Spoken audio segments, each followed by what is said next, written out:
90 రోజుల కోర్సు పూర్తి చేస్తే చాలు 100% ప్లేస్మెంట్ సపోర్ట్ తో సాఫ్ట్వేర్ జాబ్ మీ సొంతం. వెంటనే కోడ్ జ్ఞాన్ డెస్టినేషన్ ని సంప్రదించండి. నమస్తే మేడం. నమస్తే ఉషా. పేరెంటింగ్లో మనం చూసుకుంటే తల్లి పాత్ర, తండ్రి పాత్ర పిల్లల మీద ఏ విధంగా ఉంటే మంచిది అంటారు. ఇవాళ రేపు ప్రతి కిడ్ తనకు కావలసినట్టుగా బ్రతకాలి అనుకుంటూ ఉంటారు, కానీ పేరెంట్స్ తనకి నచ్చినట్టుగా పిల్లలు బ్రతకాలనుకుంటూ ఉంటారు.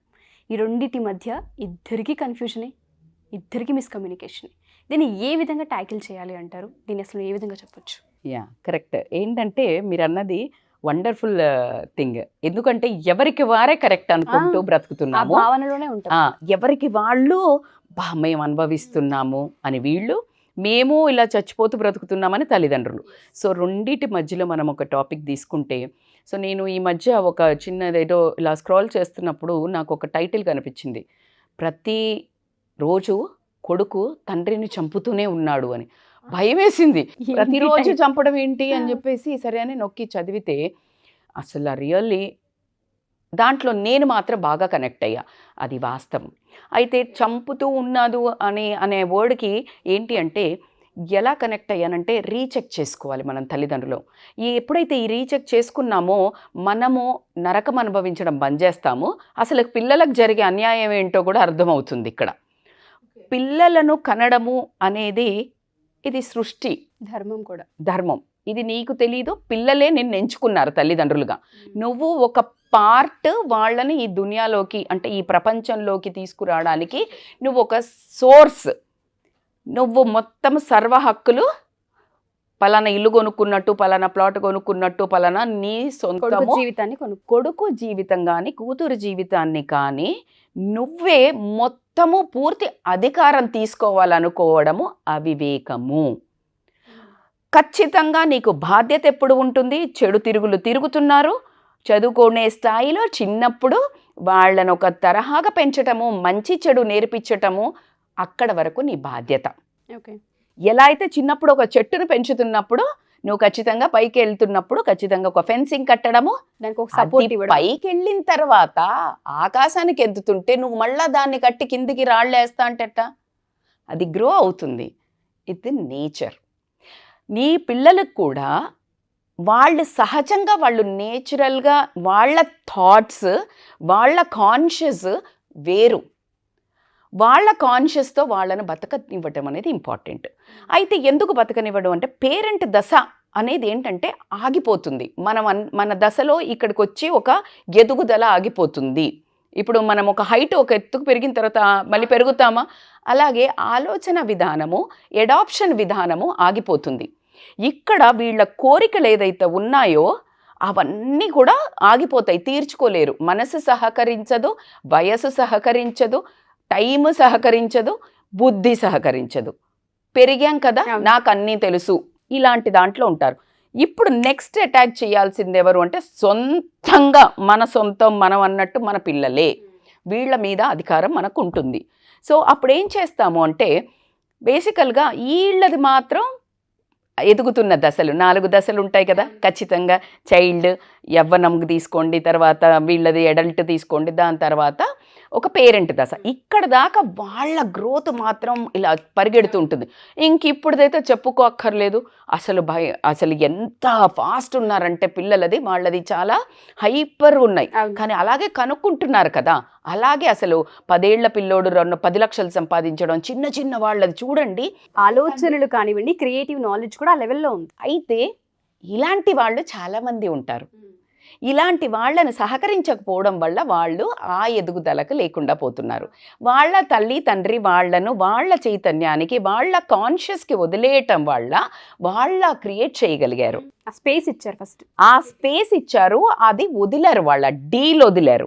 నువ్వు ఒక పతంగును వదిలేస్తే నువ్వు ఇక్కడ ఈ దారం ఇలా పట్టుకుంటే అది ఎక్కడ ఇక్కడే ఉంటుంది. నువ్వు ఎంత వదిలేస్తే జస్ట్ నువ్వు చేయాల్సింది ఏంటంటే నేను నీ వెనకున్నాను అనే ఒక ధైర్యం, స్పేస్ ఇచ్చాను చక్కగా అలా ఆకాశంలో విహరించడానికి.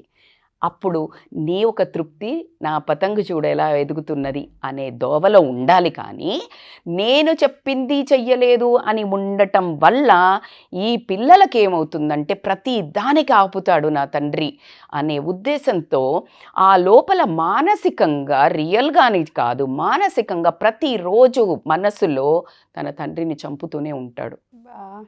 ఇది అక్కడ జరిగిన point.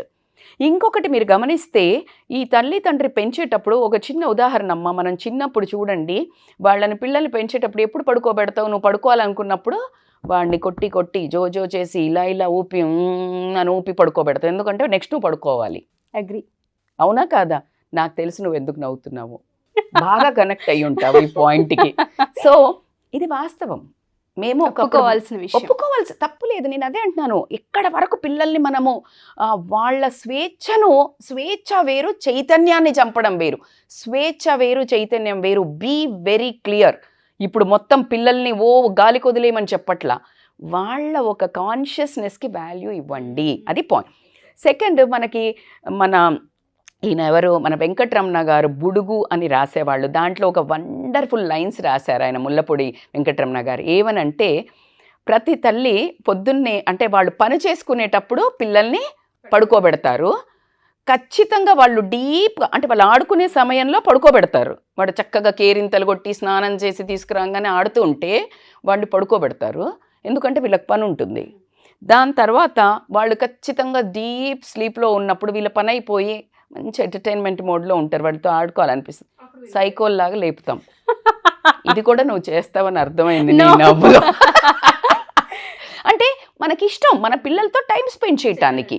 It's not that we don't know that, but వాళ్ళ కాన్షియస్, అసలు వాళ్ళ చైతన్యం వాళ్ళది ఆలోచించం. ఇదేంటి స్వార్థమా కాదా మనది? స్వార్థమే. వాళ్ళని మనము ఒక వస్తువులా వాడుతున్నాము. ఇది కరెక్టా కాదా ఉషా? ఒప్పుకోవాల్సిన విషయం. ప్రస్తుతానికి అదే జరుగుతుంది. అవునా? నువ్వు వాళ్ళని పెంచి పోషించేది దేనికి? వాడు రేపు పెరిగి పెద్దయ్యి నా వృద్ధాప్యంలో నన్ను కేర్ తీసుకోవాలి. ఇది రియలా కాదా? ఎప్పుడైతే ఇది చేస్తలేమో అక్కడ మనకి దెబ్బ కొడుతుంది, డిసప్పాయింట్మెంట్, ఆర్ఫనేజ్, అది వేరే స్టోరీ, మళ్ళీ అసలు ట్రాకే వేరు. So when it comes to the పిల్లల యాటిట్యూడ్, ఎప్పుడైతే వాళ్ళను ప్రతి చోట వాళ్ళ చైతన్యం చంపుతున్నామో ప్రతిసారి వాడు తండ్రిని చంపుతూనే ఉంటాడు. ఆ చంపినప్పుడు వాళ్ళల్లో ఒక గిల్ట్ డెవలప్ అవుతుంది. అరే మా నాన్న పెంపకం, మన కల్చర్ అది కాదు కదా, తల్లిదండ్రిని ఇలా బ్యాడ్గా అనుకుంటాడు ఆవేశంలో, బాధలో, కోపంలో. ఎప్పుడైతే చల్లబడుతుందో ఒకలాంటి గిల్ట్, అపరాధ భావం వస్తుంది. ఎప్పుడైతే అపరాధ భావం వస్తుందో వాళ్ళల్లో తెలియని ఎక్కువ గౌరవం చేస్తారు. ఇది రాంగ్ కదా. బ్యాలెన్సింగ్ ఎప్పుడు కూడా మనం గమనించండి, పిల్లల్ని ఎప్పుడైనా కోపం వచ్చి లేదా వాళ్ళ తప్పు లేకుండా డమా కొట్టామనుకోండి, ఎంత గిల్ట్ ఫీల్ అవుతామో. ఇంకప్పుడు వాడికి ఏదైనా అడిగింది ఇయ్యటమో, అడిగింది చేయటమో, ఓవర్ ప్యాంపరింగ్ చేస్తాం. ఎక్స్క్లూజివ్లీ వాళ్ళకు కూడా అంతే అవుతుంది. అయితే ఇక్కడ మనకు ఒక ఎగ్జాంపుల్, ఉదాహరణ చెప్పుకుంటే గౌతమ్ బుద్ధుడి స్టోరీ చెప్పుకోవాల్సిన విషయం. గౌతమ్ బుద్ధుడు ఏం చేస్తాడు, తన ఇంట్లో నుంచి పారిపోయి వెళ్ళిపోతాడు. ఎందుకంటే తన అనుకునేది వేరు, అసలు వాళ్ళది రాజకుటుంబం, కానీ ఆయనకు అవి ఏమీ లేదు. తను శాంతమూర్తి, తను శాంతంగా ఏదో ఒక శోధించాలని చెప్పేసి చెప్పకుండా ఇంట్లోంచి వెళ్ళిపోతాడు. ఆయన ఇంకా సెర్చ్ చేస్తుంటాడు, నాకు ఏదో కనెక్ట్ అవుతలేదు, లైఫ్ కనెక్ట్ అవుతలేదు. అలా సెర్చ్ చేస్తూ వెళ్తున్న టైంలో ఆయనకి, మనకు తెలుసు జ్ఞానోదయం అయిందో చెట్టు కింద అనేది మనం మాట్లాడుకుంటూనే ఉంటాం. సో జ్ఞానోదయం అయ్యాక మళ్ళీ ఇంటికి వస్తాడు. ఎప్పుడైతే ఇంటికి వస్తాడో తండ్రి విపరీతమైన ఉగ్ర రూపుడై అసలు భయంకరమైన కోపంతో ఇలా ఊగుతూ, అసలు నా పరువు తీసావు నువ్వు, మీ తాత ఒక రాజు, నేను ఒక రాజు, నిన్ను ఒక రాజుని చేద్దాం అనుకుంటే నువ్వు ఇలాగ కాషాయ వస్త్రాలు వేసుకొని జోలి పట్టుకొని వెళ్ళావు, వంశం పరువు తీసావు అని గట్టిగా కేకలేస్తాడు. అప్పుడు ఆయన అంటాడు, నాన్న నువ్వు ఈ శరీరాన్ని ఇచ్చావు, రక్తమాంసాలు ఇచ్చావు, నరనరాల్లో పారుతున్న బ్లడ్ రక్తం నీదే, కానీ లోపల చైతన్యం మాత్రం నాది.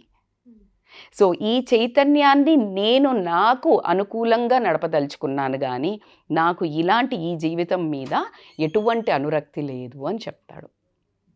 సో అలా ఎప్పుడైతే ఒక మనిషిని తన చైతన్యానికి వదిలేశామో, గౌతమ్ బుద్ధుడి చరిత్ర మనం ఎవరికి చెప్పక్కర్లే. దేశాల్లో ప్రపంచమంతా గౌతమ బుద్ధుడు అనేది ప్రతి ఇంట్లో ఒక చిన్న బొమ్మ, ప్రతి ఒక్క మాట, ప్రతి ఒక్క లెసన్లో, ప్రతి ఒక్క జీవితంలో నేర్చుకోవాల్సినవి. అలా పిల్లలను మనం వాళ్ళ చైతన్యానికి గనక వాళ్ళు అనుకున్నది వదిలేయగలిగితే, ఎప్పుడు వదలాలి, ఎప్పుడు పట్టుకోవాలి, ఎంత వదలాలి, ఎంత తెలియాలి అని తల్లిదండ్రులకు తెలిసిన రోజు ఈ కొడుకు తండ్రిని చంపే ప్రక్రియ ఆగిపోవడం, వాళ్ళు జీవితాంతం అపరాధ భావంతో ఇచ్చే గౌరవము మనకొద్దు కదా. రియల్గా వాళ్ళు అనుకున్నది చేస్తున్నప్పుడు తల్లిదండ్రులను ఇలా ఒక హ్యాపీగా చూసి, నా వెనకున్నావా నాన్న అని చూసే తల్లిదండ్రులు ఉండటం పిల్లలకి అదృష్టం. అలాంటి పిల్లల గౌరవమే తల్లిదండ్రులు కోరుకుంటారు. ఇవన్నీ తెలియక చేస్తాం కాబట్టి మన ఒక ఒత్తిడి, ఇదే చెయ్యాలి, ఇదే చదవాలి చెయ్యడం ఖచ్చితంగా రాంగ్. ఖచ్చితంగా ఒకసారి చెక్ చేయండి, వాళ్ళ రియల్గా మంచి రూట్లో వెళ్తున్నారా, ఏదో ఒక రూట్ వెళ్ళండి. నువ్వు అనుకున్నట్టు నీ స్టేటస్కి సంబంధించింది, వాడు బిజినెస్ మ్యాన్ అయితే బిజినెసే అవ్వాలి. అరే ఎందుకురా నీకు చదువు, మనకు బోల్డ్ అంత వ్యాపారం ఉంది, అరే వాడికి చెయ్యాలని ఉంది. లేదు వీడు బిజినెస్ చేస్తా అంటాడు, వాడికి చదువు చచ్చినా నువ్వు కింద పడి పొర్లు దండాలు పెట్టినా వాడికి ఎక్కి చావదు. నువ్వు చదువురా నా పరువు తీస్తున్నావురా, మా అన్న కొడుకు డాక్టర్ అయిండు, మా అక్క కొడుకు ఇదయిండు అంటే వీడికి ఎక్కడ ఎక్కుతుంది, వాడదంతే పాపం. అలా చెయ్యొద్దు. వాడు బిజినెస్ చేసుకుంటా అన్నాడు, చిన్న తరహాగా వాడుకు నేను నా వల్ల కాదు అనంతవరకు వెనకాలండు, చేస్తాడా చెయ్యడా ఒకసారి క్రాస్ చెక్ చిన్న తరహాలో. ఆ తర్వాత అప్పుడు చూడండి ఏ పిల్లలు తల్లిదండ్రులను బ్లేమ్ చేసే అవకాశం ఓపిక పట్టాలి. పర్లేదండి, అందరూ అంబానీలు ఎలా అవుతారు, అవ్వరు. It's okay. మంచి మనిషి అయ్యాడా నీ పిల్లోడు, నీ పిల్ల, అది నీ పెంపకం అవ్వాలి. అది నేను అనుకునేది. ఖచ్చితంగా మనిషి సాధించాలి, మంచిగా సాధించాలి, ఏదో ఒక రేంజ్కి వెళ్ళాలి, డబ్బు సంపాదించాలి, సంపాదించిన డబ్బు నలుగురికి పంచడం నేర్పాలి, నువ్వు ఒక తరహాగా బతకాలి, నలుగురు తలెత్తుకునేటట్టు తిరగాలి, ఒక ఫిట్నెస్లో కానీ ఒక ఆరోగ్యకరమైన జీవితం జీవించాలి, ఆరోగ్యంగా తినడం జీవించాలి, ఎక్కడ వరకు ముందుకు వెళ్ళాలి, ఎక్కడ ఆపాలి, ఎంత ఎంజాయ్ చేయాలి, ఎంత ఎంజాయ్ చేయకూడదు, అది నేర్పించాలి. కానీ నువ్వు అనుకున్నట్టే డైరెక్షన్ పోవాలంటే ఎలా కుదురుతుంది, మురిగిపోతుంది. పాండ్ లాగా నీళ్ళల్లో అక్కడే పెడితే స్టాగ్నెంట్ వాటర్ అయ్యి మురికి కంపు కొడుతుంది. మన పిల్లలు మనకే కంపు కొడతారు. సో అలా పారుతున్న నదిలా వస్తే ఎంత అందంగా ఉంటుంది చూడండి ఆ సౌండ్, జల మన పిల్లల్ని కూడా అలా ఎదిగేటట్టు చక్కగా చూస్తూ వాళ్ళకి మనం తోడవ్వాలి, కానీ వాళ్ళని ఆపే ఒక ప్రయత్నముగా మాత్రం చెయ్యకూడదు. వాళ్ళు మనల్ని చంపడానికి మానసికంగా కానీ, ఏది అయిపోయాక కూడా నన్ను ఇది చదవనీలేదు కదా అని వీడు చూడ్డు, మానసికంగా చంపుతారు. అలా కాకుండా నీకు తెలియకుండా లోపల కూడా ఎప్పుడెప్పుడు చంపుతుంటారు. సో అలాంటి ఛాన్స్ ఇవ్వకుండా చక్కగా పిల్లల్ని ప్రశాంతంగా పెరగనివ్వండి, మీరు ప్రశాంతంగా ఉండండి, ఎక్స్పెక్ట్ చెయ్యకండి. ఎక్స్పెక్ట్ చేసినప్పుడే డిసప్పాయింట్మెంట్ వస్తుంది. Thank you so much ma'am. చాలా పెద్ద సబ్జెక్ట్ ఇది. మనం ఏదో చిన్నప్పుడు సాధించలేదనో, మనం ఏదో పొందలేదనో, మనం ఏదో అలా పెరిగామనో అవే అప్లై చేయాలనుకుంటుంటారు ప్రతి పేరెంట్. ఈ జనరేషన్ పిల్లలకు కూడా అదే ప్రాబ్లం. మమ్మల్ని అర్థం చేసుకోవచ్చు కదా ఒకసారి అని అడిగే పిల్లలకి ఈ సబ్జెక్ట్ చాలా హెల్ప్ అవుతుంది. ఈ యొక్క ఎపిసోడ్ వాళ్ళ పేరెంట్స్ చూపించుకునే అవకాశం కల్పించారు వాళ్ళకి. Thank you ma'am. Thank you so much. Thank you Usha. So ఎవరైనా సరే పేరెంట్స్ పిల్లల సమస్యలతో ఇబ్బంది పడుతూ ఉండింటే, ఒకవేళ మాట వినట్లేదు, మొబైల్కి అడిక్ట్ అయ్యారు, లేకపోతే మా పెంపకంలో కొన్నిసార్లు మేము క్రాస్ చెక్ చేసుకోవాలనుకుంటున్నాం, టీనేజ్కి వచ్చారు, కొన్ని పర్సనల్స్ కూడా ఉంటుంటాయి పేరెంట్స్కి చెప్పుకోలేరు బయటికి, ఒకవేళ రచిత మేడంతో కనుక కౌన్సిలింగ్ కావాలి అనుకున్నా, వర్క్షాప్ ఏదైనా డిజైన్ చేయాలి అనుకున్నా, కింద స్క్రోల్ అవుతున్న కాంటాక్ట్ నెంబర్ని కాంటాక్ట్ చేయొచ్చు. అండ్ దాంతోపాటు ఎవరైనా సరే ఈ ఎపిసోడ్ కావాలని మీరు కనుక డిమాండ్ చేస్తే, మీ కామెంట్ రూపంలో కనుక తెలియజేస్తే ఖచ్చితంగా ఆ ఎపిసోడ్ కూడా చేసిస్తాము. ఇంకేదైనా డౌట్స్ ఉన్నా కింద స్క్రోల్ అవుతున్న కాంటాక్ట్ నెంబర్ని కాంటాక్ట్ చేయండి.